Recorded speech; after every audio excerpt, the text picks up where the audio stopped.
Comment discuter avec des proches séduits par le Rassemblement national.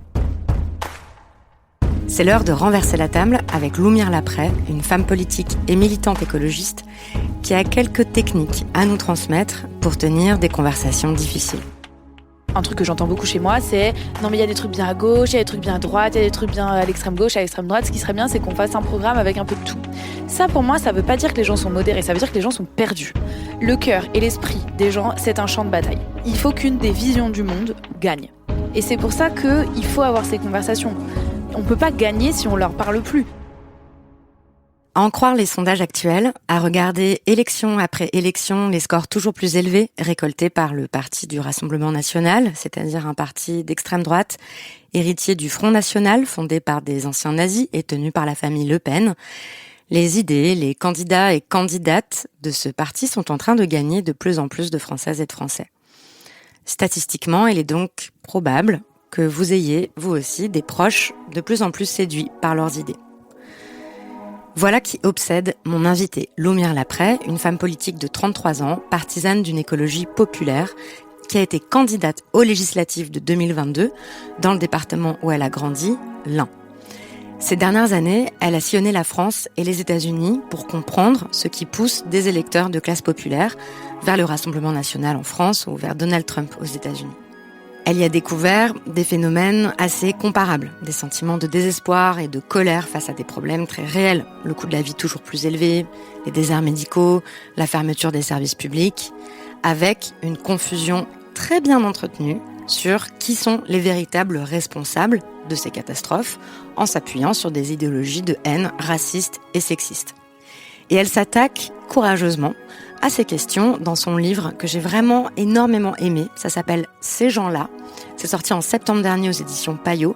Et elle nous emmène avec elle en immersion dans le bar où elle a ses habitudes, chez sa meilleure amie, Mel, avec qui elle n'est pas d'accord, sur la route, dans les usines, etc. Et c'est une France que Loumire Laprey, comme d'autres, refuse de laisser tomber. Alors en pensant à vos retrouvailles de fin d'année, mais aussi aux élections qui arrivent très vite, j'ai proposé à Loumire de me rejoindre chez moi un soir de décembre pour discuter en direct avec vous. Ok, bonsoir tout le monde. C'est vraiment cool que vous soyez là parce que, peut-être c'est votre cas aussi, mais nous sommes au bout du rouleau. Comment ça va, Loumire? Pas ouf. Ouais, c'est pas ouf, c'est pas ouf. Ouais, c'est ça, pas ouf. C'est pas grave, hein, c'est la vie. Hein. Attends, je te décale ton dossier. Donc comme ça, vous savez tout, on est contre mon lit en fait. Sur ses réseaux sociaux et dans sa newsletter Plouk Power, que je vous recommande, c'est aussi sur Substack, Loumire Laprey donne volontiers des conseils qu'on lit pas trop ailleurs, je trouve, pour continuer d'avoir des discussions avec des gens qui sont pas du tout d'accord avec nous, voire dont les opinions nous heurtent et nous effraient. Et elle nous rappelle quand même une urgence, c'est que avant la présidentielle de 2027, il y a des élections municipales en mars 2026 qui concernent 35 000 communes en France, qui sont très importantes parce que c'est de ces élections que vont dépendre ensuite les élections sénatoriales. Et que si on veut pas que le Sénat bascule à l'extrême droite, il faut aussi mener la bataille des municipales.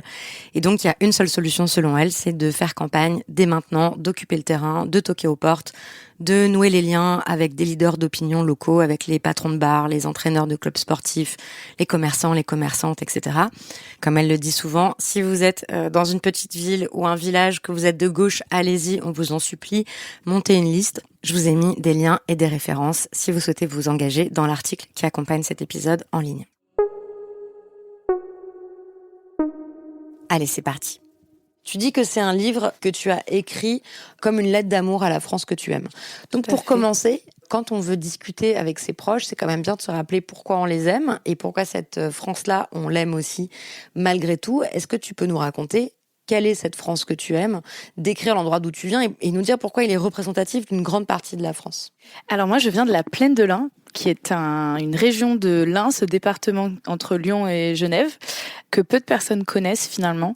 On est vraiment un peu le centre de rien, la périphérie de tout, quoi. Donc quand on est chez nous, on est pas loin de Lyon, pas loin de Genève, pas loin du ski, pas loin de la mer, pas loin de la Cisse. Mais en fait, on a vraiment peu de de choses à nous. Donc quand les gens me demandent d'où je viens, je dis il y a le poulet de Brest, la centrale nucléaire du Bugey, des trucs il n'y a pas de raison, connus. c'est pas un endroit touristique où on a des raisons de venir. Exactement. C'est un peu pareil pour mon coin à moi dans le Cher. D'ailleurs, quand je t'ai dit, moi je viens du Berry, du Cher et tout, tu m'as dit, c'est où? En général, les gens savent pas. Donc nous, on appartient à la diagonale du vide. Toi aussi, c'est un peu la diagonale. Toi, nous, on n'appartient pas à la diagonale du vide, ouais.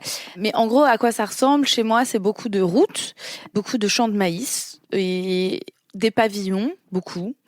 Et des entrepôts, des usines, voilà. En gros, donc c'est beaucoup de tôles, beaucoup de petits pavillons, des bouts de forêt, mais quand même surtout des champs de maïs. Et c'est en termes de couleurs, tu vois, c'est jaune du maïs, vert du blé, gris de la route et marron de la terre. En gros, c'est les couleurs qui prédominent. Et ça ressemble à la France aussi, pour répondre à ta question, parce que le salaire médian, il est de 10% inférieur à celui de la France au global. Mais en fait, c'est 1800 € le salaire médian en France. Ça veut dire qu'il y a 50% des gens qui gagnent plus que ça et 50% de la population qui gagne moins de 1800 € par mois. Et donc c'est vraiment une petite France dans le sens où on oublie parfois qu'en fait c'est assez hétérogène la France rurale finalement, parce qu'il y a quelques fils de médecins, quelques fils de profs, beaucoup de fils d'ouvriers et de petits employés, mais aussi des artisans, des auto-entrepreneurs de plus en plus, des commerçants. Par rapport à ce que j'ai découvert en termes de ségrégation en ville, ça a rien à voir parce que y a qu'une école, il y a qu'un club de foot, il y a qu'une piscine, donc en fait on se fréquente beaucoup plus le supermarché, que dans les espaces denses. On va dans la même boîte de nuit. Il y a très peu d'espaces spécialisés en termes de classe sociale. Donc, en fait, on se fréquente vachement jusqu'au lycée, où le lycée trie beaucoup quand même. Les enfants les plus pauvres et les enfants racisés vont majoritairement dans l'enseignement professionnel et les autres en général. Mais par exemple, moi, dans mon lycée général, c'était aussi un lycée technique.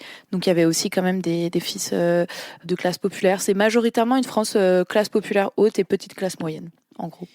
Et là où en ville, effectivement, tu peux très bien, si tu appartiens à la haute bourgeoisie, tu peux très bien ne jamais croiser de personnes de classe populaire dans ta vie. C'est ce que tu as découvert, tu dis, en arrivant à Paris. Exactement. Et inversement, nous, on ne croise jamais de gens de la haute bourgeoisie, et je pense que c'est un problème parce que ça explique que quand on dit les riches, les patrons, les gens pensent à eux. En fait, par exemple, quand on dit on va taxer les ultra-riches avec la taxe Zuckman, alors même qu'on parle de 100 millions de patrimoine, ce qui n'existe pas chez nous, les gens pensent que comme eux, ils sont relativement riches par rapport aux gens autour, parce que, je sais pas, ils rentrent 4000 balles par mois parce que ils ont un garage auto ou ce genre de choses, ils se sentent attaqués, de même que patrons, parce qu'ils ont une boîte avec 10, 20 gars. Et ça, c'est vraiment des phénomènes d'identification qui sont très précieux pour les classes dominantes, parce que c'est aussi grâce à ça qu'ils arrivent à brouiller les frontières de c'est qui le eux, c'est qui le nous. Et donc à faire comme si le eux qui était attaqué par la gauche, donc les ultra-riches, ça les concernait, ça concernait tout autant Bernard Arnault que le patron du garage de ta ville. Exactement. Tu dis que c'est la France que tu aimes, et tu montres que cette France-là, elle bascule de plus en plus. Toi, tu la vois basculer de plus en plus vers le RN. Ça me fait penser à ce que décrit Juliette Rousseau dans son livre Pécnode, qui est un très beau livre poétique, très bien écrit aussi, et qui raconte, et ça on va y revenir, pourquoi en fait les arguments déployés par les écologistes ça prend pas aussi, et pourquoi la relation en fait à la nature, ou à ce qu'on appelle la nature, est tellement abîmée, notamment par toutes les installations industrielles, et aussi parce que toutes ces installations, c'est ce qui permet aux gens d'avoir un travail bouffer. En fait. Exactement. Donc, voilà. Je pense qu'il faut vraiment le comprendre, parce que quand on est urbain, souvent on ne comprend pas. On se dit mais enfin c'est vous qui êtes les plus proches de la nature, vous devriez avoir envie de la protéger. Mais il faut voir que chez nous la nature elle a jamais été patrimonialisée. Elle est extraite, c'est comme nos corps, c'est comme nos cœurs, nos cerveaux, c'est une matière, une ressource à extraire pour faire du profit. Et donc ça a toujours été ça. Et nous, on nous a toujours présenté cette tension comme un choix binaire qu'on peut pas résoudre. En gros, soit tu bouffes et on détruit tout ce qu'il y a autour de toi, soit tu protèges la nature mais tu crèves la dalle. Et donc forcément, après, les gens, ils réfléchissent comme ça, et la tension entre il faut protéger la planète, mais qu'est-ce que ça va encore nous coûter en termes de confort, en termes de niveau de vie, en termes d'argent, c'est pas nouveau en fait. Leur rapport au territoire, notre rapport à la terre, il a été construit comme ça, comme un lieu où on extrait des trucs pour financer des ultra riches. Toujours ça a été ça. Et ça, je veux dire, je le décris aussi dans les années 70. Nous, on est La plaine de l'Ain, d'où je viens, c'est le résultat de politiques d'industriels très riches qui ont dit, après mai 68, où est-ce qu'on peut avoir des industries qui se mettent pas en grève? Où est-ce qu'on peut faire du business loin des bastions communistes qui s'étaient structurés? Et ils ont dit, on va aller dans les zones rurales où les gens sont en majorité ouvriers agricoles, donc ils travaillent à l'usine la journée et dans les fermes la nuit, et où en fait, je cite le président de notre département aujourd'hui, Jean Déguéry, les Républicains, qui nous dit « Nous sommes un peuple de taiseux et de besogneux ». Bon, voilà, t'as tout compris. Et donc ça, c'est aussi ce que tu décris dans ton livre. La première scène, tu commences, on est chez ta meilleure amie. Donc c'est une personne très importante dans le livre, Mel. Vous n'avez pas du tout les mêmes opinions politiques. Non. Et puis tu passes beaucoup de temps au bar aussi. Le PMU en face duquel j'ai emménagé quand je suis rentrée dans l'Ain, ouais, tout à fait. Parce que c'est un lieu où les gens se rencontrent, où les gens discutent quand même un peu de politique. Et puis tu vas aussi dans un entrepôt où tu prends un travail en intérim, tu discutes avec les gens qui travaillent là-bas. Enfin, c'est un livre qui est très riche de toutes les conversations que tu as eues avec dans plein d'endroits différents où tu rapportes ce que pensent vraiment les gens, les problèmes qu'ils ont. Parce que si on veut discuter avec des proches qui sont séduits par le RN, tu rappelles dans une de tes newsletters que si on a 2 oreilles et une bouche, c'est d'abord pour écouter 2 fois plus qu'on ne parle. Et donc il faut d'abord bien comprendre qu'est-ce qui fait que les gens sont séduits par le RN. Tout à fait. Il y a un objet autour duquel s'agrège énormément de raisons de voter RN pour beaucoup de gens, c'est la voiture. On voit que la voiture prend beaucoup de place. C'est ce que tu décris dans le chapitre « S'ils me font sauter mon permis, je pète un boulard ». Tu rappelles qu'il y a 38 millions de voitures individuelles en France. C'est la première cause d'émissions de gaz à effet de serre dans le secteur des transports. Et ça, typiquement, la voiture, dans cette France périurbaine et rurale, c'est impossible de faire sans. En tout cas, c'est très, très difficile. Là où les urbains et les personnes un peu plus diplômées parlent de la voiture comme d'un objet, en disant, en fait, c'est un moyen de déplacement. Pour nous, c'est une valeur, c'est la liberté, en fait. Et donc, forcément, qu'on ne traite pas du tout pareil une valeur et un objet. Il y a des choses sur lesquelles on peut transiger, faire des efforts, un objet, on peut le changer, etc. Et il y a des choses sur lesquelles on peut pas, notamment une valeur. Et je pense qu'il faut comprendre ce que c'est. Enfin, moi, je le décris, le sentiment d'enfermement qu'on a quand on n'a pas de voiture chez nous. Rien n'est possible. En fait, on peut pas aller bosser, on peut pas, ou alors on dépend toujours des autres. Et ça, c'est vraiment un sentiment d'enfermement immense parce que c'est vraiment un manque d'autonomie. Quand je pense au vote RN, pour moi, c'est plus une résultante d'une vision du monde qu'un vote. Je le dis, je pense que chez beaucoup de gens diplômés, c'est un peu l'inverse. Ou chez la gauche. Enfin, moi, alors je vais parler de moi parce que je ne vais pas parler pour tout le monde, mais moi, j'ai une vision du monde et de cette vision du monde découle la manière dont je me comporte. Mes choix de consommation, les endroits où je vais en vacances, ce que je lis, mon travail, de beaucoup mes amitiés. Pour beaucoup de gens, c'est l'inverse. C'est l'expérience physique, palpable, tangible du monde, dont découle une vision du monde et donc un vote. Et c'est pour ça que moi, je me bats pas tant contre le vote RN, bien évidemment, qu'il faut se battre contre, mais on peut pas juste dire c'est pas bien de voter RN ou voilà ce que ça va faire pour si le RN est au pouvoir. Il faut se battre contre la vision du monde qui est celle du RN, qui est que les autres sont un danger et qui est d'ailleurs très très proche de celle du néolibéralisme, finalement, que si l'autre gagne, alors moi je perds. La vie est une grande compétition. Exactement, tout le temps, les autres sont des ennemis qu'il faut battre, en fait. Et dans tout ça, pour moi, il y a un enjeu d'autonomie qui est très fort, de perte d'autonomie chez nous. On a peu d'autonomie. On n'a pas d'autonomie pour choisir ses lieux de consommation. Pas d'autonomie au travail. Quand vous êtes ouvrier à la chaîne, de plus en plus maintenant, vous avez un casque qui vous dit quoi faire. Vous n'avez pas d'interaction avec les gens. Rappelle ce que c'est. C'est-à-dire que les gens ont des casques, ils travaillent avec des casques toute la journée. Toute la journée. Il y a un robot. Et qui vous donne des ordres. Ouais. Et on n'a pas d'autonomie sur choisir nos soignants. Parce qu'on n'en a pas. Peu d'autonomie sur le marché matrimonial. Pas non plus trop choisir ce que tu achètes, par exemple. Non. Il y a un supermarché. Ouais. Voilà, tu vas à l'Inter, tu sais qu'à l'Inter, ils t'ont... Tu sais ce qu'il y a, voilà. Tu sais ce qu'il y a, tu sais que derrière le gars, il a bien monté les prix, là, tu vois, parce que de toute façon, il n'y a pas de concurrence Exactement. à côté, donc c'est T'as des hyper dépenses cher. contraintes très fortes aussi, beaucoup plus qu'en ville. Par exemple, la voiture, chez nous, c'est plus de 30% de dépenses par mois. À Paris, c'est 5% le budget déplacement. Des dépenses sur le budget maison aussi, parce qu'on vit beaucoup dans des passoires thermiques, donc il y a un enjeu de chauffage très fort.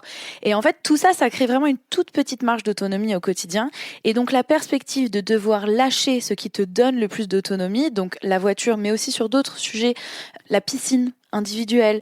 En fait, ce qui est perçu comme étant la cible des écolos, les gens disent mais en fait non. Qui reste en fait? Qu'est-ce qui nous reste en fait? Qu'est-ce qu'on va faire? Comment on va occuper les gosses l'été? Enfin, les centres aérés, faut les emmener. Hein. Enfin, je veux dire, il y a beaucoup de gamins qui restent seuls toute la journée chez eux l'été. Et ouais, quand ils ont une piscine, c'est quand même mieux que quand ils en ont pas.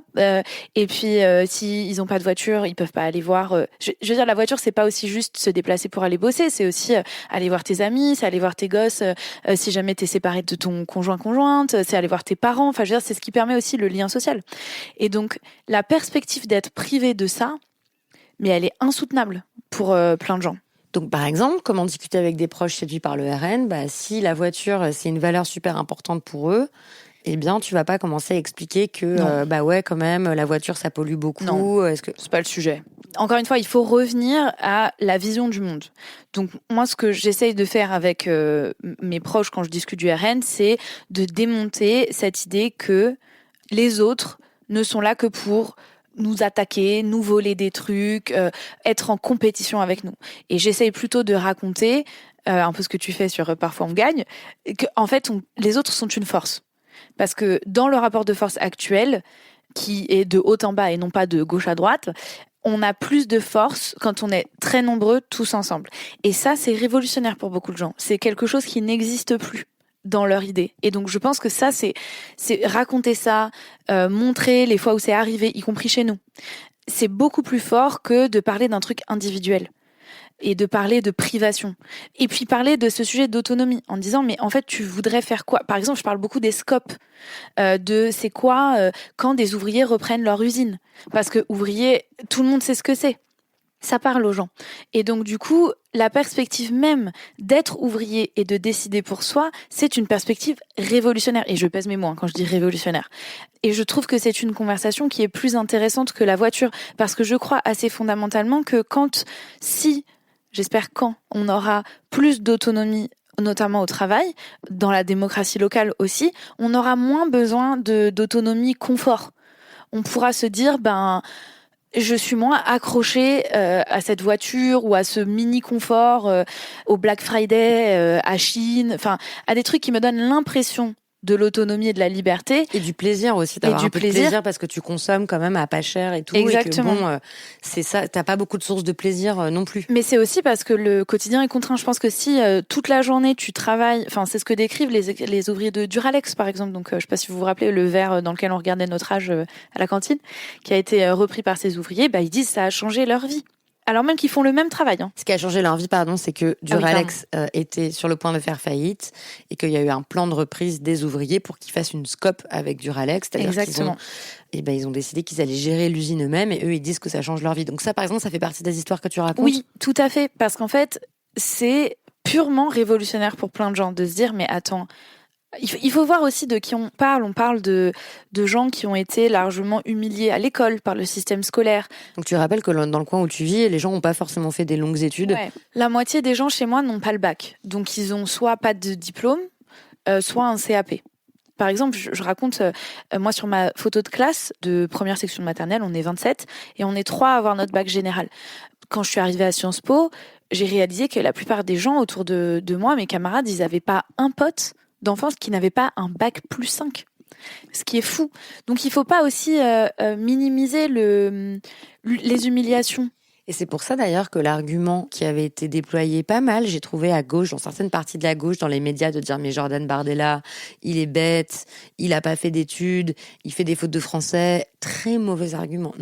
C'est terrible. Oui, bien sûr. Ouais. C'est beaucoup plus intéressant de dire, là, il y avait un article du Monde aujourd'hui, Jordan Bardella, il va servir la soupe au grand patron. Parce qu'en fait, c'est ça qui va se passer. Le RN, c'est toujours ça. C'est l'alliance avec l'extrême argent, l'extrême droite. Hein. Mais ça, comme sens. Tu l'as dit au début de la conversation, encore faut-il s'entendre sur qu'est-ce que c'est les patrons. Est-ce que quand t'es un petit patron du bâtiment local, est-ce que c'est la même chose que d'être un très grand patron au MEDEF? Non. Voilà, c'est... Bon. Mais ça, forcément, enfin moi je pense vraiment sincèrement que le plus gros défi qui attend les classes populaires et les petites classes moyennes rurales, c'est reclarifier qui sont nos adversaires et qui sont nos alliés. Pour moi, c'est vraiment ça le travail politique qui doit être fait. Aujourd'hui, tout est brouillé. On ne sait plus qu'il y a des faux phénomènes d'identification sur la race, par exemple. Mais ça aussi, c'est une stratégie des dominants de tout temps, de dire on va fracturer les faibles entre eux Parce que s'ils s'unissent, comme on est 42 milliardaires en France, 42 milliardaires dans une démocratie, vous gagnez pas. Mais si on crée des phénomènes d'identification avec nous, ben ça fait que les gens, ils vont croire qu'on est dans la même équipe. Et c'est là, je pense vraiment, nous, le travail politique qui doit être fait, il est de reclarifier. Non, en fait, on n'est pas ensemble avec Bernard Arnault. Même s'il mange du cochon, qu'il est patron et qu'il est blanc. En fait, ça n'est pas notre allié. Objectif. Et ben justement, alors mettons les pieds dans ce gros plat-là, parce que pourquoi c'est très difficile de discuter avec des proches séduits par le RN? Parce que généralement, viscéralement, ce qui nous révolte et ce qui nous dégoûte, c'est le racisme en fait du RN. Bon, leur sexisme évidemment, mais leur racisme, puisque la cible du Rassemblement national et la figure repoussoir qui est de bouc émissaire qui habite tout leur discours et leur idéologie, c'est la figure de l'immigré qui va avec la figure du profiteur, d'être un cas social, d'être les assistés, etc. Bon. Et ça, ce discours-là, tu t'y confrontes tout de suite dans le livre. C'est omniprésent. Donc, allons-y. Qu'est-ce qu'on fait face à ça, sachant que dire c'est raciste ce que tu dis, donc c'est mal, et de faire comme si c'était une faute morale ne sert plus à rien. En fait, ça ne sert à rien de faire ça. C'est juste très agaçant, d'autant plus quand on vient pas exactement du même coin, qu'on a une trajectoire d'ascension sociale, par exemple. Oui. Genre moi, par exemple, si je commence à faire des discours moraux, c'est dead. Donc, que faire, Loumire ? Alors, déjà, il faut identifier qui on a en face de nous. Je pense sincèrement que chez mes proches, il y a une bataille qui est menée dans leur cœur et dans leur esprit pour savoir comment analyser le monde. Et il y a 3 lectures du monde. Il y a la lecture raciste, profondément, qui dit que les autres sont un danger dont on doit se protéger. Les autres, entendu, les non-blancs. Oui, voilà. Je sais pas, parce que les cassos, moi j'ai beaucoup entendu chez nous, on a assez de cassos en France pour pas accueillir ceux des autres. L'assisté est vraiment devenu le deuxième repoussoir, et c'est la racialisation des rapports sociaux. Donc le fait que en France, le substrat raciste associe dans la tête des gens assisté et non blanc. Mais en réalité, le mot assisté est un mot qui revient plus que immigré ces dernières années. Et c'est vraiment avec cette figure de l'assisté que la bascule sur la petite France moyenne, elle est en train de se faire. Et ça, il faut vraiment l'avoir en tête. Mais donc, en gros, il y a cette lecture raciste. Il y a la lecture néolibérale qui dit chacun pour soi. Les autres, que les meilleurs gagnent. Voilà. Quand on veut, on peut. Moi, je me suis fait tout seul, j'ai pas besoin des autres. Non. Et il y a notre lecture qui dit non. Le rapport de force ne se situe pas là. Il est entre dominant et dominé, et les dominants ensemble sont une force immense. Et les autres sont une force. La solidarité nous permet d'avoir du kiff, en gros, quoi, d'avoir des trucs sympas, genre la sécu. Et ça, il faut vraiment entendre que au sein de l'esprit et du cœur de beaucoup de gens, ces 3 visions cohabitent, même sur le même sujet. Et les gens, tout le monde, je crois, je veux dire, je crois qu'on le sait, a envie d'être une bonne personne, a envie d'être quelqu'un de bien. Enfin, il y a peu de gens qui se lèvent le matin en disant j'en ai rien à foutre que tout le monde crève. Tout le monde a un peu envie d'avoir de l'estime de lui-même.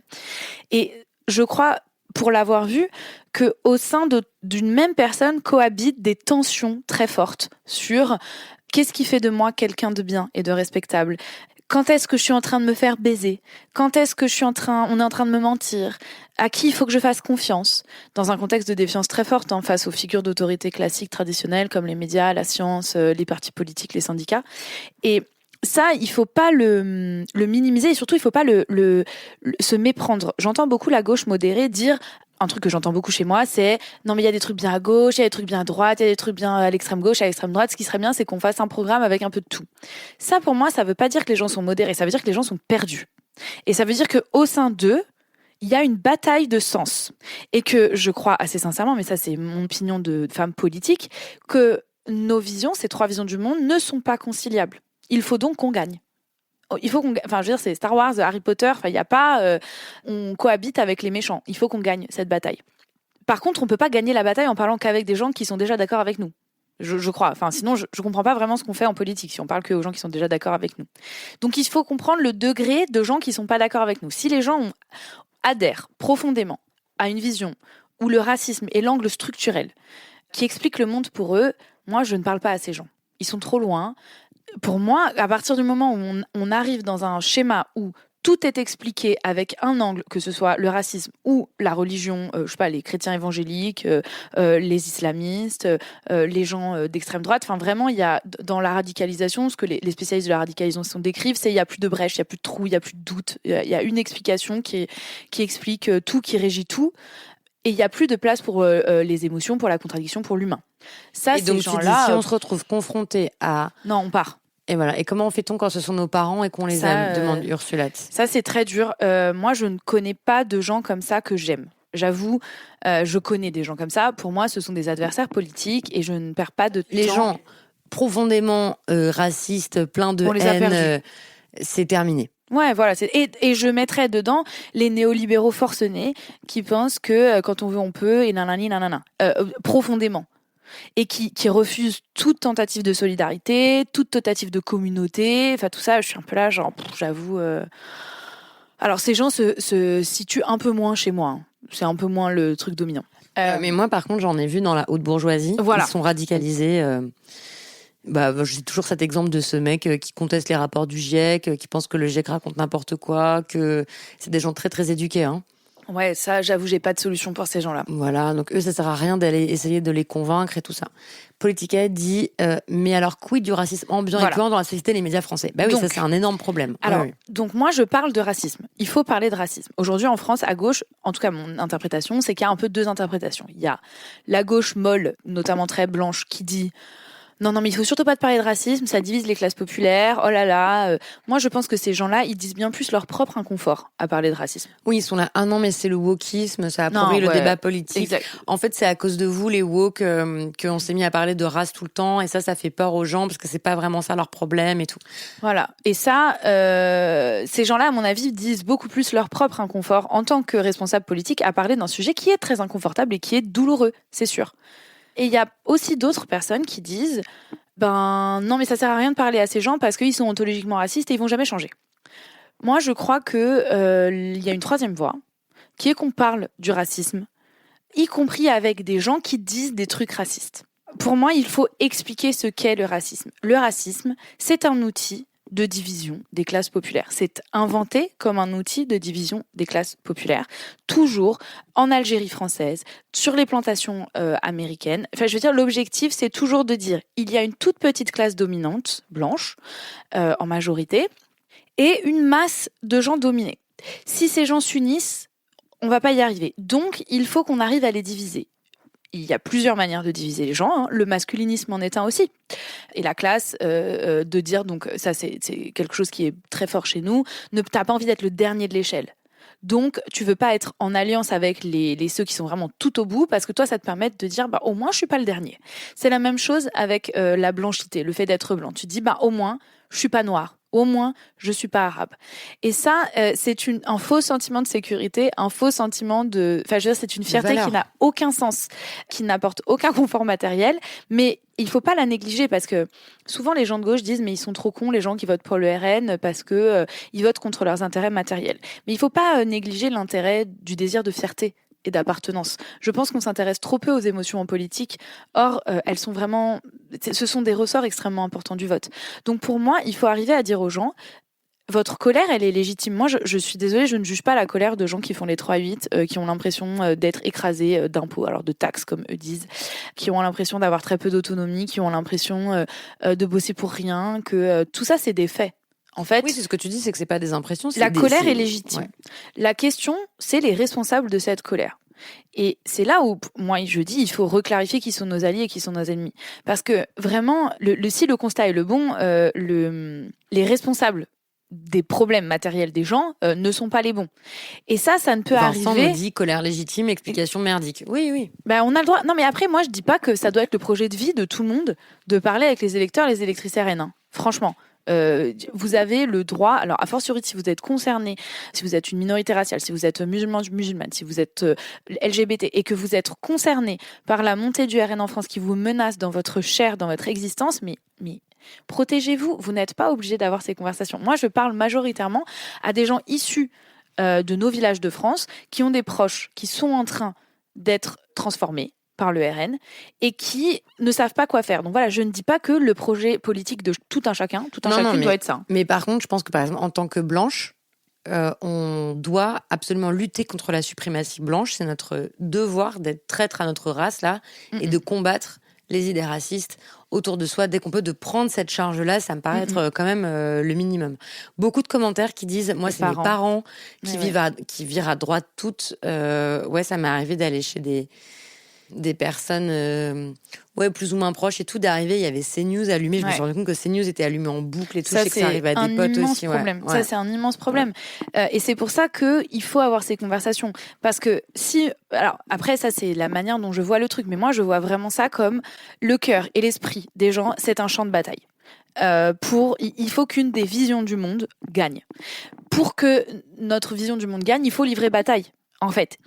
On peut pas gagner si on leur parle plus. Parce que c'est comme si vous aviez des écouteurs et dans l'oreille droite, on vous dit que des trucs atroces et dans l'oreille gauche, silence radio. Bah, c'est pas possible, ça. En fait, forcément, au bout d'un moment, vous finissez par écouter ce qu'on vous raconte. Donc, je crois aussi qu'on peut parler de racisme sans faire de compromis. Par exemple, moi, quand on parle de racisme, quand on dit des choses racistes devant moi, je hoche jamais la tête, je dis jamais « Ah oui, je comprends » quand je comprends pas. Par contre, je questionne. Je dis « Pourquoi ?» tu penses ça. Quand on me dit des trucs, par exemple, alors un truc qu'on m'a dit beaucoup, il y a trop d'immigrés en France. Ok. Donc, la réponse pourrait être non mais tu peux pas dire ça, non mais c'est n'importe quoi, voilà les chiffres, machin, ça ne fonctionne pas. Alors on peut trouver ça dommage, on peut trouver ça bête, on peut trouver ça débile, on a le droit. De dire les chiffres, ça ne fonctionne pas. Ça fonctionne pas. Intéressant. Donc en fait, on n'arrive pas à convaincre les gens. Ça, il y a plusieurs études en psychologie que je vais retrouver qui montrent que on ne convainc que très peu avec les faits. C'est la même chose pour l'écologie d'ailleurs. Ouais. Donc moi, ce que je fais dans ces moments-là, c'est ok. Pourquoi tu dis ça? Donc j'acquiesce pas en mode ah oui, je comprends. Enfin, je veux dire, on peut tout à fait montrer clairement aux gens qu'on n'est pas d'accord avec eux. Il s'agit pas de mettre de l'eau dans son vin sur un truc zinzin, pas du tout. Par contre, moi, je dis aux gens, ok, alors pourquoi tu dis ça?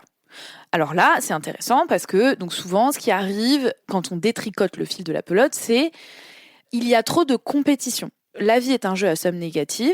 Plus il y a d'immigrés prêts à accepter des tafs moins payés, plus il y a de risques que moi, mon salaire à moi, en pâtisse, et donc que je sois encore plus ras la gueule. Je cite, c'est un mot qui revient beaucoup. Donc, il faut les empêcher de venir. C'est très rarement des paniques culturelles. Alors, peut-être aussi, ça dépend où vous êtes. Dans le sud-est, il y a plus de panique culturelle dans un espace qui est traumatisé par la mémoire de la guerre d'Algérie, qui est largement peuplé de descendants de pieds noirs. Enfin, je veux dire, moi, je viens pas du tout de cette France-là. Donc, encore une fois, il faut faire attention. Toi, c'est pas des arguments de type culturel. Non, c'est plutôt ce que tu racontes, c'est, en fait, il y a pas assez pour tout le monde.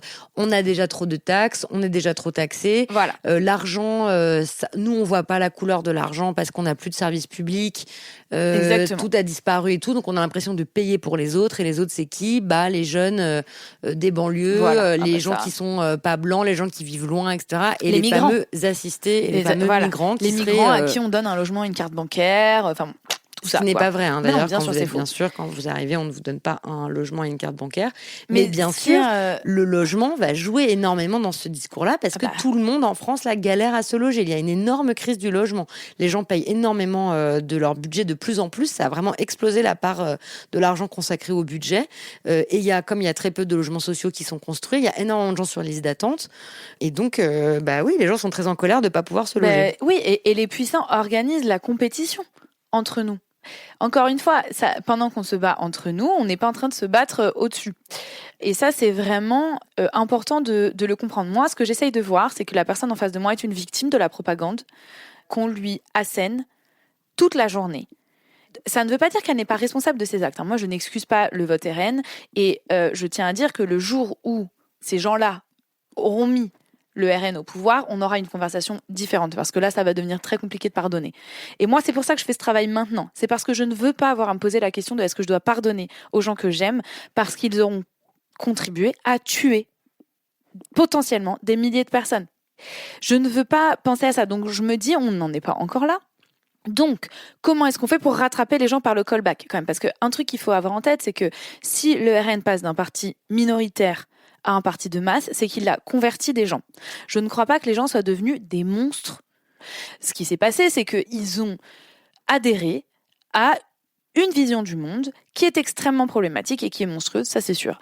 Mais une vision du monde, ça se change. La preuve, quand on votait communiste et que maintenant on vote pour le RN, comme des millions de gens dans le bassin minier et les zones de l'Est, c'est bien que on peut faire changer les gens d'avis. Et moi, c'est à ça que je m'accroche. Les gens peuvent changer d'avis. Et on m'a demandé dans les commentaires avant, est-ce que tu as fait changer des gens d'avis ? Oui, des centaines de gens. Il y a des centaines de gens qui, quand moi je me suis présentée aux élections législatives, avaient voté pour Marine Le Pen à la présidentielle et ont voté pour moi aux législatives.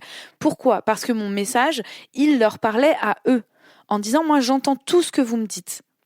Et oui, ça n'est pas normal de se lever tous les matins en 3-8 et de ne pas arriver à finir les fins de mois. Ça n'est pas normal de bosser à 2 par an et de ne pas pouvoir emmener vos gamins en vacances. Ça n'est pas normal de choisir entre payer la facture d'électricité ou la facture de la cantine des gamins. Ça n'est pas normal. Maintenant, qui a le pouvoir de faire changer cette situation ? Qui sont nos adversaires, qui sont nos alliés ? Moi, je pense que vous vous trompez sur l'identification de ces alliés et de ces adversaires. Et ça, c'est un truc qui prend du temps. Encore une fois, remettons-nous dans le temps du RN. On se rappelle, dans les années 70, le RN, c'est un alliage complètement lunaire entre des monarchistes, des royalistes, des vichistes, des nazis et des déçus de l'OAS, de l'Algérie française. Ces gens-là n'ont rien à faire ensemble.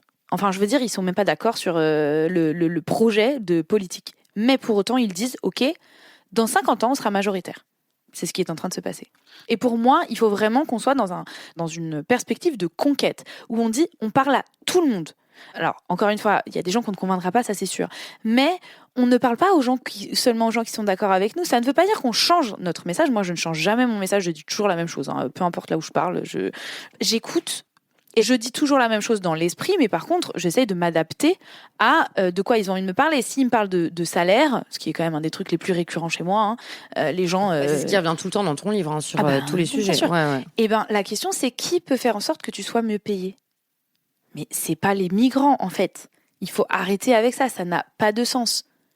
Je pose aussi beaucoup la question, à qui profite le crime ? À ton avis, à qui ça profite que tu penses comme ça ? Qui aime que tu penses comme ça ? Je pose des questions parce que aussi il faut voir que là où on a de la chance, c'est quand les gens doutent.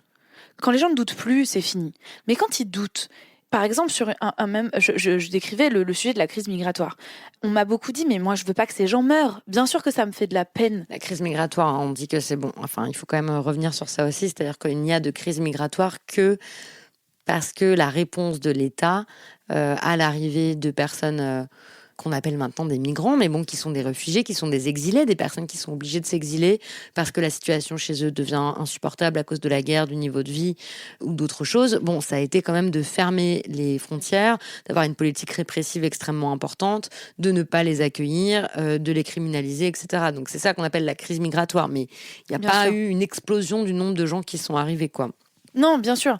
Et pour moi, on revient toujours à la même question. La question, c'est comment être une bonne personne.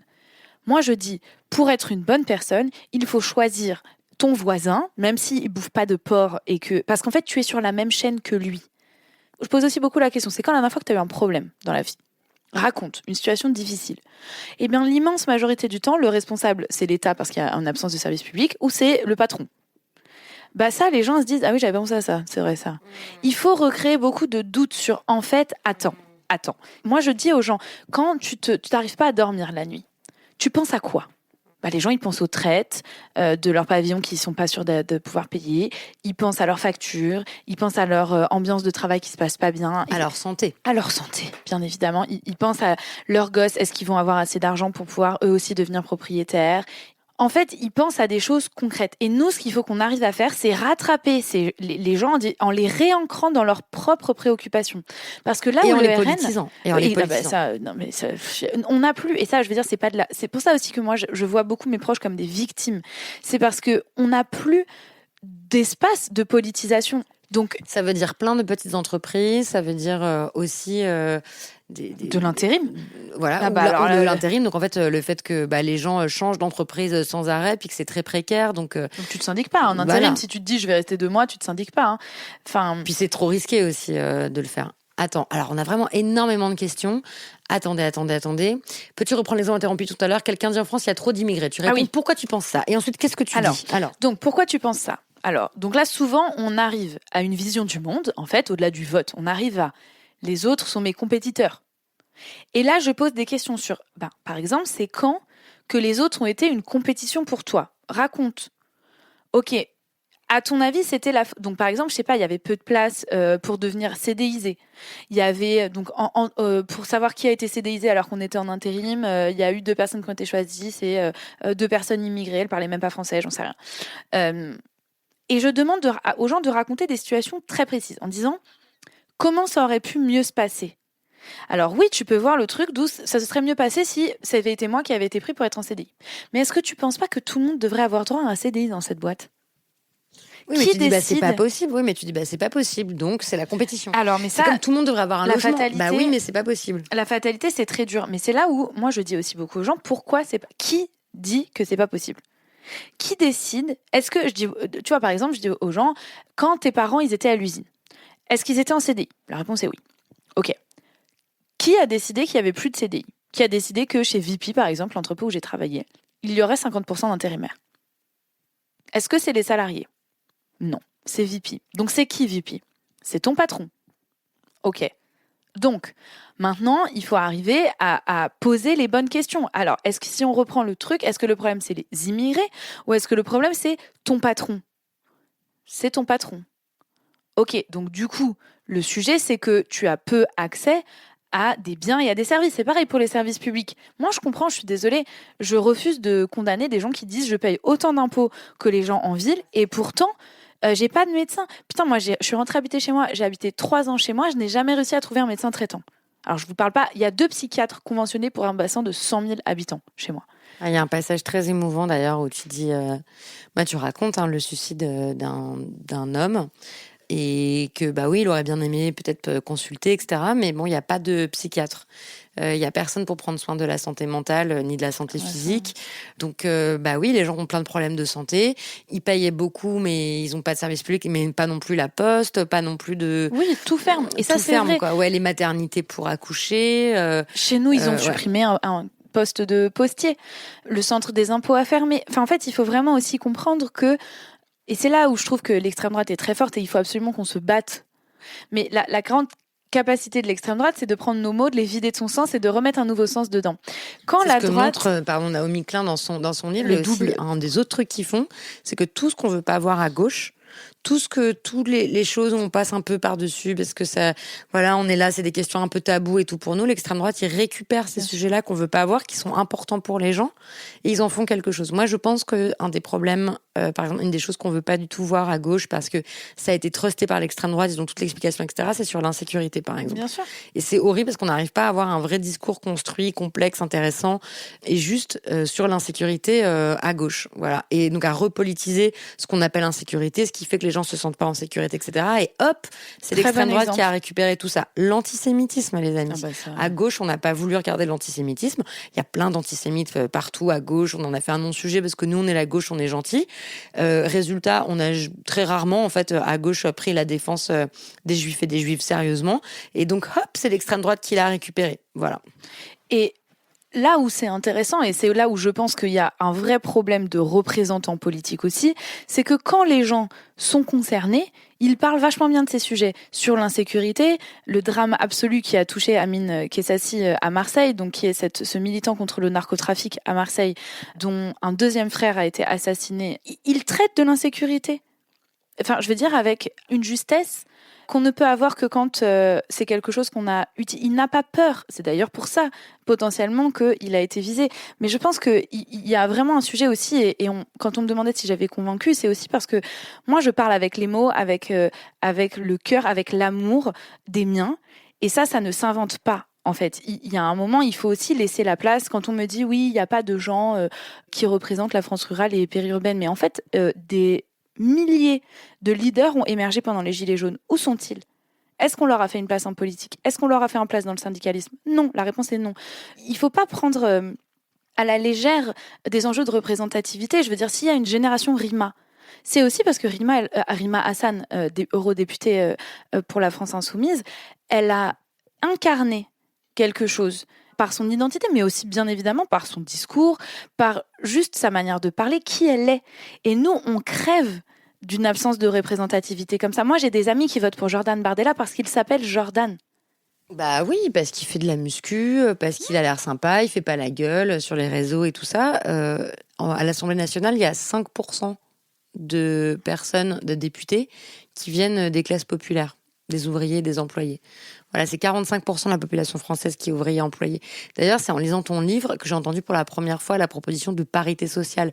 On s'est battu dans les années 2000, les féministes se sont battus pour qu'il y ait une parité de genre. Donc, il y ait un certain nombre, maintenant c'est obligatoire, la moitié de femmes sur les listes électorales. C'est même obligatoire dans les petites communes pour la première fois pour ces municipales en 2026. Mais par contre, il n'y a pas de parité sociale. Et non, et ça, c'est gravissime. Parce que ça, encore, tu vois, tu parlais des sujets que le RN chope et vide de sa substance et réinjecte un sens complètement brouillé, pervers. Ben ça, c'en est une. De dire, on n'a pas de place, nous, on n'existe pas, nous... mais nous, qui ? L'autre, elle est héritière. Elle est avocate, elle a grandi dans les Hauts-de-Seine. Alors, un truc que je comprends pas, par exemple, c'est pourquoi l'argument de « mais regarde, ils trichent ». Enfin, franchement, ils passent leur temps au RN. Tu dis, OK, les gens, ils disent, moi, j'aime pas les assister, j'aime pas les tricheurs, moi, je me bats, je travaille dur, etc. Je veux pas être une cassos, donc un cas social. OK. Là, il y a eu des scandales, mais ahurissants, donc, concernant les élus du Rassemblement national, donc Marine Le Pen, Jordan Bardella, d'autres élus encore qui ont donc...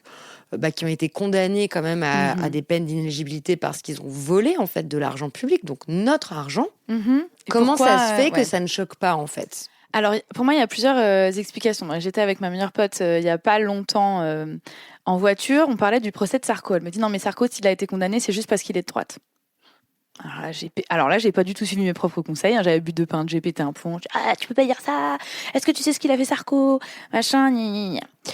En réalité, ce qui est intéressant, si j'avais creusé, je pense qu'il y a plusieurs choses. 1, Sarko, c'est le président des patrons.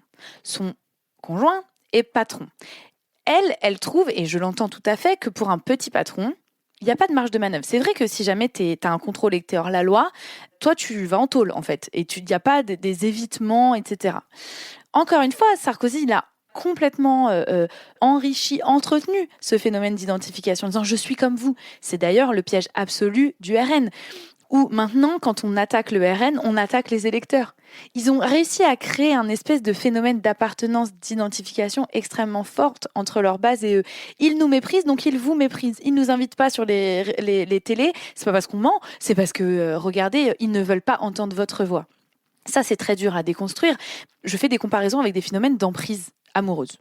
Donc, par exemple, quand on ne croit plus en l'amour et que d'un coup on tombe amoureux, donc quand on ne croit plus en la politique et que d'un coup on se met à croire dans le RN, on a des gens autour de nous qui nous disent « tu vas voir, ça va mal se passer ». Je ne sais pas si vous avez tous eu un ou une pote qui s'est mis en couple et vous êtes là, genre « ça va mal se passer cette histoire ». Et ça finit par mal se passer. Alors là, le Trumpisme, on est en plein dedans, parce que là, Trump, il est en train de trahir la totalité de ses promesses aux classes populaires blanches qui l'ont porté au pouvoir. Et bien là, il y a plusieurs gens. Tu peux réagir différemment. Tu peux dire « non, tous les autres ont tort, seul lui a raison ». J'arrête de voir les gens. C'est l'emprise absolue. Tu coupes tous les autres liens avec les gens qui ne vont pas dans le sens de cette personne et c'est fini. Tu peux avoir des gens qui disent « moi, je ne crois plus en l'amour, je ne crois plus en rien, je ne crois plus en la politique ». C'est fini. Tu deviens abstentionniste. Et tu peux avoir des gens qui disent « ok, j'ai fait une erreur, je me suis fait avoir. Mais ça ne veut pas dire que tout le monde est comme ça et je vais continuer à y croire, en amour comme en politique ». Pour ça, ça suggère d'avoir des gens qui disent « c'est ok de s'être trompé ». En fait, ça arrive à tout le monde de s'être fait duper. Et ça, c'est là où je dis la gauche doit être prête à réaccueillir les gens qui sont déçus. Quand le RN va être au pouvoir, si jamais il y accède, il faut absolument pas qu'on fasse comme les démocrates, qui sont en train de faire ça aux États-Unis, qui disent, en gros, leur grand machin, c'est fuck around and find out. En gros, t'as joué, t'as perdu. Mais on a une masse de gens qu'on pourrait récupérer en disant, vous voyez, il vous a menti. Maintenant, vous avez la preuve, c'est bon, il n'y a plus, on va voir, on n'a jamais essayé, nanana. Il faut qu'on arrive à dire aux gens, cette ligne de crête, elle est très difficile. Ce que vous avez fait, c'est gravissime. Mais peu importe ce que vous avez fait avant, si maintenant, vous avez envie d'être dans une équipe où on se dit, on est plus fort ensemble, voilà nos valeurs, on ne transigera pas dessus, mais vous avez une place, alors venez. Moi, je pense qu'il faut qu'on arrive à faire ça. Et la gauche morale a du mal à faire ça. Y compris, et là, je m'adresse aux Blancs, je pense qu'il y a une peur d'être cancel, si t'es blanc et que tu parles aux électeurs du RN, par d'autres blancs ou par les personnes racisées ou quoi. Mais en fait, moi, je pense que c'est notre responsabilité, comme tu le disais très bien. En fait, nous avons créé ce problème. Nous l'avons laissé se développer. C'est à nous d'aller chercher nos gens, maintenant. Et ça, vraiment, si les gens votaient communistes, se mettent à voter RN, ils peuvent revoter autre chose. Mais il faut qu'on arrive à trouver un équilibre entre dire c'était pas OK et on va comprendre pourquoi tu t'es fait avoir pour que ça ne réarrive plus jamais, mais tu n'es pas condamné à être pestiféré parce que tu as fait ça. Et ça, encore une fois, je fais beaucoup de comparaisons avec la vie quotidienne, mais c'est parce qu'on parle d'émotions. Et il faut comprendre à quel point le désir de fierté, le désir d'appartenance, le désir d'aller dans le camp des gagnants, c'est très fort ça. Moi, j'ai des potes qui votent pour le RN parce qu'ils disent ça y est, on va enfin gagner un truc, quoi. Comme quand tu choisis ton équipe de foot. Enfin, c'est ça, hein. Et ça, il faut le prendre en compte. Les activistes américains disent beaucoup, et c'est ce qui a été fait avec Zoran Mamdani, le socialiste qui a été élu maire de New York, il faut throw a better party, donc faire une teuf plus sympa. On va accueillir les gens aussi parce qu'on va leur dire, en fait, vous savez quoi, ce truc-là, cette vision toute racornie du monde où tout le monde est en compétition, tout le monde est un ennemi, tout le monde est un obstacle, c'est de la merde. Nous, on a la joie avec nous. Nous, on pense qu'on est plus fort ensemble. Là, on s'éloigne un peu de comment parler à des proches qui sont séduits par le RN, mais c'est comment est-ce qu'on fait une stratégie politique ou avec quels moyens d'action. Par exemple, il faut voir que le RN, là, est en train de réinvestir tous les trucs cool dans les lieux périurbains. Voilà. Donc là, on parle des baltrades, par exemple. Des banquets, du bingo, des soirées à la salle des fêtes, Mais parce que nous, on a dit que c'était parce que nous, on a dit que c'était nul. Ouais. Voilà. Moi, je suis désolée. Alors, je vais vous raconter un truc. Quand j'ai lancé mon livre il y a 2 mois, j'ai fait une soirée qui ressemblait à une soirée de la maison. Donc, c'est-à-dire, il y avait un cours de country, il y avait une playlist bal des conscrits, il y avait un quiz sur les terroirs, etc. On m'a dit, pourquoi tu fais des clichés comme ça sur la ruralité ? Mais c'est pas des clichés, en fait, c'est notre vie. Oui. Et donc, il y a un moment, moi, j'aime bien faire du quad, j'aime bien faire des barbecues. En fait, je suis ça, et on me laisse assez peu être ça dans les milieux de gauche, parce que le quad, c'est pas écolo, j'entends, parce que manger de la viande, c'est pas écolo, j'entends aussi, parce que, je sais pas, mettre du rouge à lèvres, machin, s'habiller un peu comme une pouffe, avoir des faux ongles, les faux ongles, ça, ce que j'ai pas pris par la gauche quand je me suis présentée, j'avais toujours des faux ongles. Et en fait, il faut arrêter d'être méprisant comme ça, avec notre culture. Alors, tout le monde la cite, le livre de Rose Lamy, Ascendant Beauf. Oui, c'est intéressant de réinvestir ça, parce que, par exemple, le désir des lecteurs du RN, d'avoir des racines, de revaloriser les racines et tout, moi, c'est un truc que je comprends. Tout le monde a besoin d'être enraciné quelque part. Tout le monde a besoin de se dire qu'il a une culture, que c'est pas nul, que c'est pas méprisable, que c'est cool et tout ça, et que plus on méprise tes racines, et plus t'as envie de revendiquer. Le karaoké. Tout à fait. Non, mais le karaoké, enfin plein de trucs, plein de choses qui ont été plein de trucs qui ont été jugés beauf, nuls, pas à la hauteur intellectuelle qu'on devrait avoir. Mais ça, il faut voir aussi que ça c'est aussi avec l'embourgeoisement et le phénomène de diplomation des gens de gauche. Où je le donne comme exemple dans mon livre, mais moi, mes grands-parents paternels, ils viennent de milieux agricoles, tous les deux. Comme beaucoup de nos grands-parents, les miens aussi. Pendant la guerre d'Algérie, il n'y avait plus d'instit dans les villages de France, donc ils sont devenus instits à la faveur de la guerre d'Algérie. Mais ils sont restés profondément ancrés dans le village. Donc, ok, ils sont devenus instits, mais mon grand-père, il était président du club de belote et de tarot, il organisait le banquet de la Saint-Vincent. Enfin, je veux dire, il était vraiment ancré dans le village. Il faisait les foins, voilà, vraiment. Et ma mère, aujourd'hui, elle est prof au collège dans un village à côté du mien. Plus du tout. On va pas au loto, elle va pas au boudin. Alors moi, j'y allais parce que j'étais pote avec Mel, ma meilleure pote que je présente dans mon livre, mais ça lui serait pas venu à l'idée de faire ce genre de truc. Et je pense que nous aussi, ça doit nous interroger quand même. Quand est-ce qu'on prend part aux activités populaires ? On peut pas dire on veut le vote populaire, mais sous nos conditions. En fait, venez chez nous parce que chez vous, c'est nul. Et ça, c'est vraiment un problème de mépriser la culture pop, d'expliquer que ce qui nous fait est naze. Mais en fait, il y a un moment, les gens, ils ont pas envie de se faire chier dessus, quoi. Ils disent, franchement, si vous n'êtes pas d'accord... Et donc, je reboucle avec le truc de comment tu parles à des proches qui sont séduits du RN. On dévie. Non, ça a un rapport aussi. C'est qu'en fait, au niveau global, ça va pas de mépriser les classes populaires. quand tu dis les gens, ils ont pas de se faire chier dessus, Les accents. nos proches aussi. Voilà. Donc, oui. Donc, comment tu leur parles? Déjà, tu t'arrêtes de les mépriser et tu les écoutes. Ça, c'est ton conseil principal. Oui, moi, c'est mon conseil principal parce que, en fait, ce qu'il faut vraiment comprendre, c'est que, notamment chez les classes populaires, a fortiori quand vous parlez en tant que personne diplômée, il y a une défiance et il peut y avoir beaucoup de paroles provoques pour vérifier votre loyauté. Est-ce que vous avez une loyauté aux idées ou est-ce que vous avez une loyauté à la personne à qui vous êtes en train de parler? Moi, on me l'a fait beaucoup. On dit des trucs très problématiques pour voir comment je vais réagir. Et quand je réagis, comme ça peut m'arriver encore, alors même que c'est quand même mon travail de faire ce genre de formation, en disant non mais tu peux pas dire ça, putain c'est n'importe quoi, allez vas-y c'est bon tu m'as saoulé, ce qui m'arrive encore, ça nous arrive à tous. La porte se ferme tout de suite. Et quand je dis ok écoute tu sais que je suis pas d'accord, mais j'ai envie de comprendre pourquoi tu dis ça parce que je t'aime, quitte à dire, parce que ça je l'ai aussi remarqué, il y a beaucoup d'attaques perso pour voir, pour se sentir valorisé. Quand vous avez fait des études et Claude n'a pas fait d'études, il peut y avoir une tentative de reprendre le dessus en critiquant, en charriant, machin. Alors il faut pouvoir aussi gérer une blague. Enfin quand les gens vous vannent, ça va. Sur quoi genre? Les études, toutes ces études et tu sais toujours pas débarrasser 3 assiettes. T'as étudié ça et pour autant je sais quand même mieux faire la haie que toi. Enfin voilà, moi je ris. Voilà, on m'insulte en disant l'insoumise, l'écolo. Je rigole. Voilà, il faut apprendre aussi à genre se décentrer 5 minutes et prendre une blague. Mais si c'est des gens très proches qui vous disent des choses dures, moi j'ai aussi pris l'habitude de dire, tu sais, ça me fait vraiment de la peine que tu me dis ça. Je comprends pas pourquoi dès qu'on se voit tu veux absolument me réduire à ça, tu veux absolument me parler de ça. Moi, je veux bien qu'on ait une conversation là-dessus parce que je comprends que c'est important pour toi et on n'est pas d'accord et on a le droit de pas être d'accord. Mais j'ai pas envie que ce soit un conflit. J'ai pas envie que tu me charries tout le temps comme ça. Genre, ça me fait de la peine en fait. Et j'ai besoin que tu entendes que ça me fait de la peine parce que vu que je sais que tu m'aimes, je comprends pas pourquoi tu veux absolument me faire de la peine comme ça. Ça désarme tout de suite le truc. Et ça permet à l'autre de dire non, attends, en fait, c'était pas ce que je voulais faire.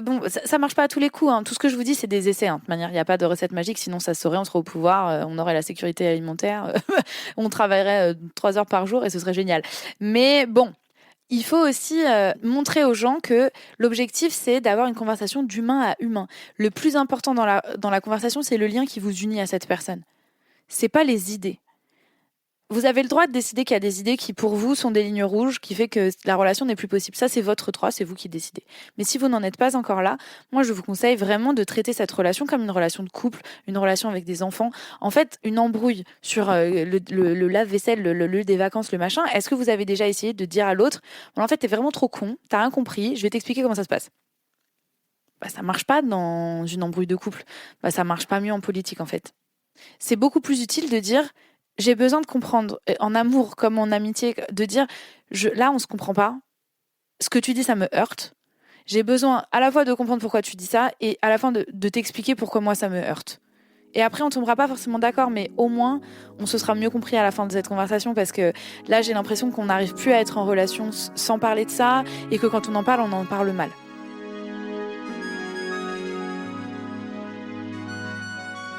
J'ai vu plusieurs questions passer sur les municipales qui arrivent bientôt. Présentez-vous. Voilà. Et donc, c'est ce que tu dis dans un de tes posts Instagram. Tu pointes, tu reprends un des codes d'une affiche hyper connue aux États-Unis, I Want You for America, ce qui est une affiche de recrutement pour l'armée. Pour l'armée. Elle a fait, Loumire, elle a fait I Want You for gagner la bataille des municipales. Donc, allons-y.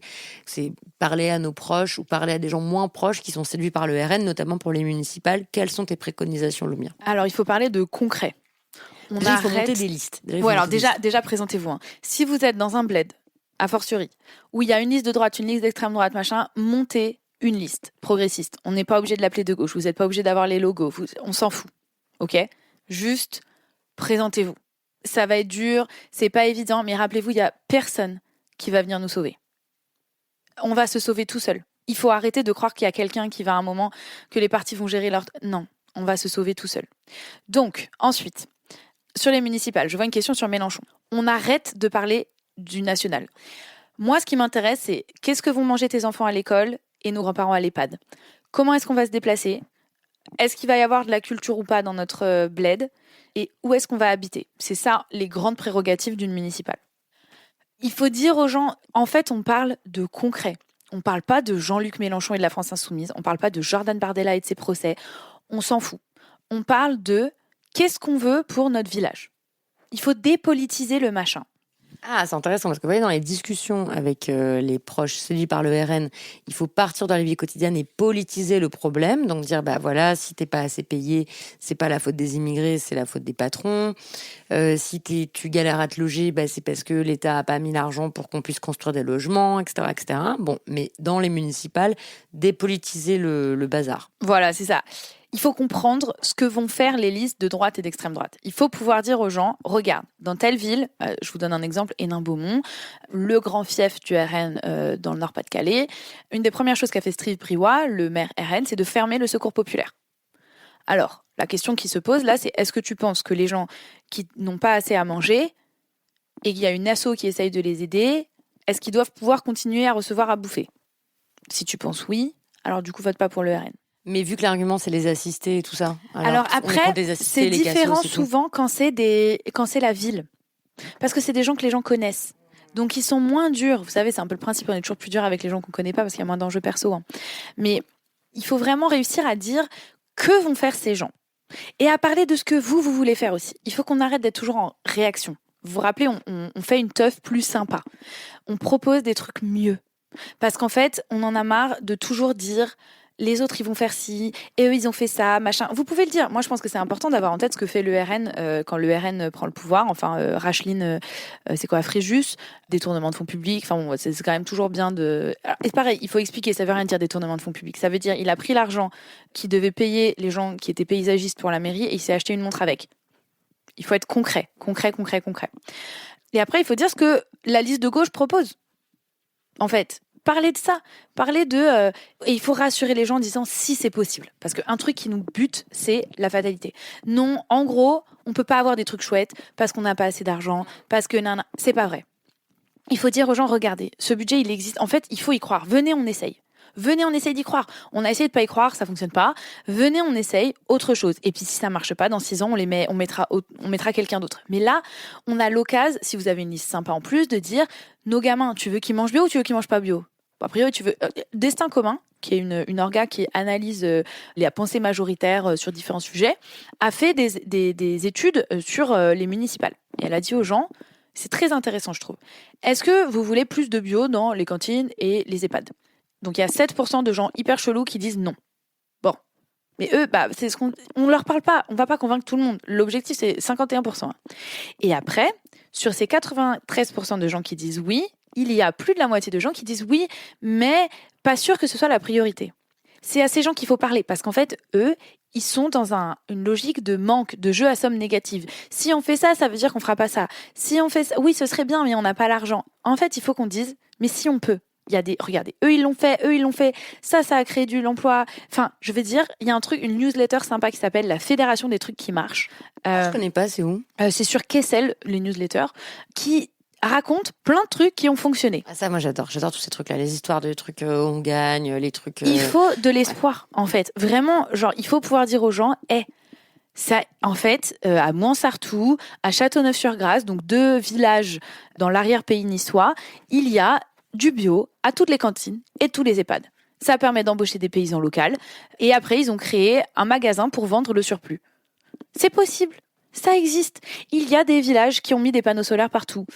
Il y a des villages qui vont à la chasse aux subventions et qui rénovent leurs écoles. Je veux dire, tout ça. Il y a des villages, existe. Comme tu dis, la communauté de communes d'Erdre et Gèvres en Loire-Atlantique, t'en parles dans le livre, page 60, qui met des pistes cyclables partout, ce qui fait que les gens peuvent enfin se déplacer à vélo, parce que, en fait, dans la plupart des zones rurales, vous pouvez pas vous déplacer à vélo, parce que les routes, elles sont vraiment beaucoup trop dangereuses. Enfin, dans si le coin vous voulez pas mourir, il vaut mieux éviter. Franchement, ça m'est arrivé pour aller voir ma grand-mère. Bon, elle est décédée maintenant, mais de faire les 20 km entre la gare et le village. Mais j'ai failli mourir tellement de fois, en fait. Mais moi, les gens que j'aime, je leur dis pas de prendre leur vélo. Enfin, c'est trop dangereux. Donc, je pense qu'il y a vraiment un enjeu à dire aux gens, c'est possible, on peut y arriver. Parce que là, c'est la DEP, tout le monde... Je sais pas si vous voyez le nombre, comme les gens sont aussi résignés. Ah, mais c'est sûr que le RN va passer en 2027, nanana. Genre, en fait, là, on n'est pas en 2027, on va être en 2026. Il va y avoir une élection dans 35 000 communes de France qu'on peut gagner. C'est tout. Donc, venez, on fait ça d'abord. Si jamais il n'y a pas de liste de gauche, organisez-vous, faites une liste de gauche. Si jamais il y a une liste de gauche stylée, allez les voir, proposez-leur de faire du porte-à-porte. Donc moi, en ce moment, je travaille chez Victoire Populaire. On est en train de lancer un programme d'accompagnement des listes de gauche progressistes dans les petites communes.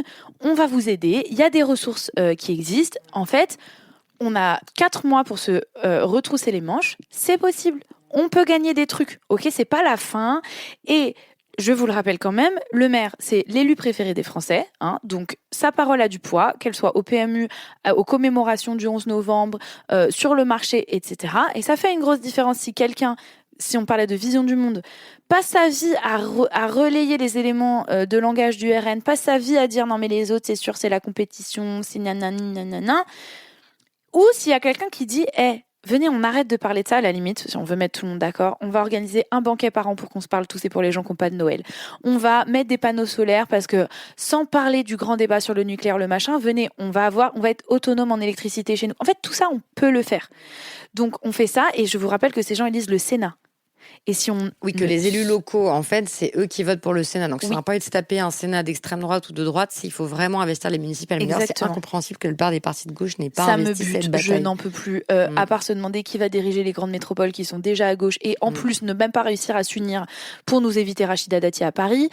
Franchement, si c'est pour faire ça, mais intéressez-vous au bled. Hein. Franchement, il y a 87% des communes françaises où il y a moins de 2500 habitants. 87% de 35 000 communes, ça fait du monde. Hein. Moi, j'ai trop envie de m'engager en politique, mais franchement, je vis à Paris 19e. C'est une des circonscriptions les plus à gauche, qui votent France Insoumise à chaque fois dès le premier tour. Donc, parlez à vos proches, filez des thunes aux assos qui font des choses sur le terrain. Parce que après, vous vous rappelez, il y a l'interco, etc. Les municipales décident aussi d'autres échelons administratifs, notamment l'intercommunalité. Et ça, il faut pas qu'on laisse... comme c'est des élections pas sexy, nous, on les laisse à la droite. Et c'est fini ça, en fait. Maintenant, je vous le dis, personne va venir nous sauver. Il faut qu'on se sauve nous-mêmes. Donc, il faut qu'on se sorte les doigts. Il faut qu'on accepte de s'engager. Je lis, il faut du temps et de l'énergie pour s'engager en politique. Oui, c'est vrai, mais ça donne aussi beaucoup d'énergie de s'engager. Et en fait, si on ne le fait pas... Ça prend moins de temps et d'énergie de s'engager en politique que pour prendre les armes contre les fascistes. Tout à fait. Les Français de l'étranger, inscrivez-vous pour faire du phoning. Alors là, je vends mon Victoire Populaire, hein, mais vous pouvez faire plein de trucs à distance. Vous pouvez, je sais pas, si vous avez une compétence, vous êtes graphiste, envoyez-moi un message et je vous mets en lien avec des petites listes qui ont besoin de graphistes. Franchement, partez pas du principe que vous ne pouvez rien faire parce que sinon, vous allez rien faire. Et on a vraiment besoin, moi je crois que le temps de la neutralité, le temps du non-engagement, il est terminé. C'est malheureux, c'était bien de pouvoir faire d'autres trucs, mais là je crois que face à la menace qui pèse, il faut tous qu'on prenne une grande respiration et qu'on retourne au combat, quoi. Donc, y compris dans les discussions avec nos proches, où c'est important de pas se braquer, faut pas les lâcher. C'est bien quand même de maintenir le lien fort pour pouvoir parler de politique. Parce que c'est vrai que si vous êtes en embrouille avec tous vos proches qui sont pour le RN, vous pourrez pas parler de politique avec eux, ça c'est sûr. Si vous avez, en fait, je pense qu'il y a, vous pouvez aussi identifier à des gens à qui vous ne voulez plus parler parce que c'est trop difficile et vous pouvez rompre les liens. Mais il y a plein de gens pour qui c'est beaucoup moins radical et vous avez aussi le droit de parler de leur bébé, de parler de leurs loisirs, de parler de vous. En fait, vous n'êtes pas obligé de traiter chaque conversation comme le grand moment de combat politique du truc. En fait, c'est vraiment pénible quand t'as quelqu'un qui a l'air déterminé à te convaincre, qui te vend un truc, quoi. Exactement. J'ai essayé là avec mon parrain, il m'a dit tu vas rien me vendre en fait, arrête. Ouais. Donc c'était pas la bonne technique. Ouais, et c'est ce qu'on disait avant, la radicalisation, c'est quand il y a plus de prise, il y a plus de doute, il y a plus de... Et ça n'arrive que quand il y a plus de lien avec l'extérieur. Et le RN compte là-dessus. Le RN se nourrit de ça en disant aux gens, regardez ce qu'ils disent de vous, ils vous méprisent, ils vous aiment pas. Mais faites-les mentir. Rappelez-vous, on est le camp du kiff. En fait, on va gagner. J'adore cette idée qu'on est vraiment le camp du plaisir, le camp du kiff, le camp de la joie de vivre, le camp de la solidarité. Ouais, grave, c'est trop important. Ça, je voulais quand même le dire. Vincent Tibéri, pour finir sur une note positive, qui travaille sur l'intolérance, il a créé un truc qui s'appelle l'indice d'intolérance et il dit que l'intolérance était plus forte chez les électeurs PC des communistes dans les années 70 que chez les électeurs du RN aujourd'hui. Donc, il y a des batailles qu'on est en train de gagner chez nous. Il faut pas croire, il faut vraiment faire mentir le RN sur cette vision de la France rurale et périurbaine comme ça. On sera une espèce de refuge à facho, un repère de la France éternelle qui change pas. Chez nous aussi, il y a des couples mixtes. Chez nous aussi, il y a des immigrés. Chez nous aussi, il y a des trans. Chez nous aussi, il y a des féministes. En fait, on est tout aussi nombreux et nombreuses, même si parfois parce que les choses sont moins denses et il y a une sanction à la différence qui est plus importante dans un lieu qui est très structuré par l'interconnaissance, etc. Mais chez nous aussi, on vit, on aime, on travaille différemment et on n'est pas ce qu'ils essayent de faire de nous. Et il faut pas se laisser faire là-dessus, sur cette vision. C'est pour ça que je dis, même si ça vous coûte, même si c'est dur, si vous êtes de gauche, si vous êtes progressiste, si vous êtes féministe, si vous êtes antiraciste, si vous êtes pro-palestinien, mais soyez-le fièrement, de manière ouverte, mais soyez-le en fait chez nous. Ne vous cachez pas. On a besoin de vous. Merci Noumir. Bon, il est 22h. Merci. Oh my god, viens, on va dîner chez mon voisin d'à côté. Ouais, il a préparé des trucs. Merci beaucoup à Loumir Laprès d'être venu chez moi ce soir-là. Merci à vous qui avez posé vos questions. Je vous recommande de lire et d'offrir son livre « Ces gens-là » que j'ai trouvé vraiment excellent. C'est un récit documenté, sensible, qui se lit d'une traite, qui est très bien écrit et qui donne vraiment des clés pour comprendre et pour agir. Toutes les références que nous avons citées sont à retrouver en détail dans l'article qui accompagne cet épisode sur mon Substack Renverser la table. Renverser la table, c'est un podcast créé et produit par moi, Victoire Tuaillon, financé par vous. Merci beaucoup et j'ai le plaisir de travailler avec des femmes talentueuses, Jeanne Longhini qui s'occupe de la production et de la communication, Solène Moulin qui a réalisé cet épisode et composé la musique, Amandine Gilou qui a conçu l'identité graphique et Mélanie Vazeux qui s'occupe de la pub et des partenariats.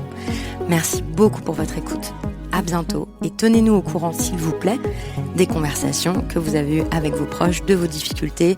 Voilà, continuons à échanger autour de ces sujets parce que malheureusement, à mon avis, ça va durer toute notre vie. Merci.